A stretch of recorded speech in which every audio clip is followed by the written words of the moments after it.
ओडिशा राजस्व अमला संघर भद्रक जिला शाखार संपादक तपन कुमार स्वाई जे आमे ओडिशा सरकार माननीय सरकार को आमे आमर अल्टीमेटम जुलाई मासरे देइथिलु।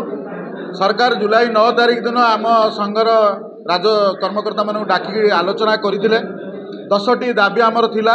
10टी दाबी प्रथम दाबी थिला आमर लेवल 9 जोटा जेन्युइन डिमांड सेटा फुलफिल करिया पई 10टी दाबी संबंध में सरकार आलोचना करथिले।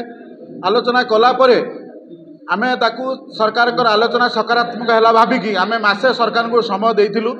किंतु इतिमध्य सरकार आम एगेन्स्ट रे आ गोटे नोटिफिकेशन करिसेंती जोटा कि आमर माने क्लरिकाल माने जो ओआरएस पाउतले एडिशनल तहसीलदार पोस्ट पाउतले सेटा पाई परिबे नाही। तो आमर सही दाबी थिला जोटा आलोचना सकारात्मक हेतिला किंतु तार गोटे एगेन्स्ट सरकार पुणी बाहर करदेले। तो सेथिपई आमे अल्टीमेटम सरकार को देइचु, मुख्यमंत्री को देइचु। यही 11 तारिख ठारू आमे सबू जते ओडिशार 30टा जिलार जते राजस्व अमला अछंती समस्ते मास लिव रे जिबे जोटा कि आमे 147 विधायक 147 आमर जो 21 एमपी अछंती समस्त को जणै सारिचु, जिलापाल को देई सारिचु, मुख्यमंत्री को देई सारिचु। अद्यावधि कोनोसी प्रकार सरकार तरफ डाकरा आसीनी कि कौनसी प्रकार आलोचना होई नाही।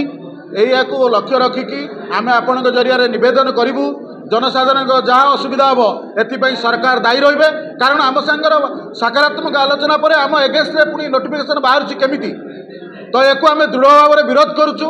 आमे चाहूँ जे जहाँ लोक मानकर जो आम सर्विस डेलीवर करूँ जोटा हो पारबनी से सरकार उत्तरदायी रहिबे।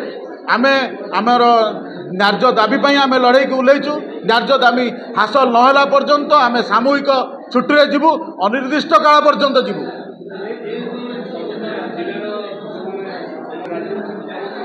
आमर जिलार 160 अछंती कर्मचारी जो माने कि कलेक्ट्रेट, सब कलेक्टर ऑफिस, ब्लॉक ऑफिस, तो आमर तहसील ऑफिस, जिला परिषद, आमर सप्लाई ऑफिस, सीडीपी ऑफिस यही मानकर आमर मुतयन अछंती जो कर्मचारी समस्ते स्व इच्छा स्वमत समस्ते ए जो आमर न्याय्य दाबी स्ट्राइक की उल्लेख प्रस्तुत। धन्यवाद।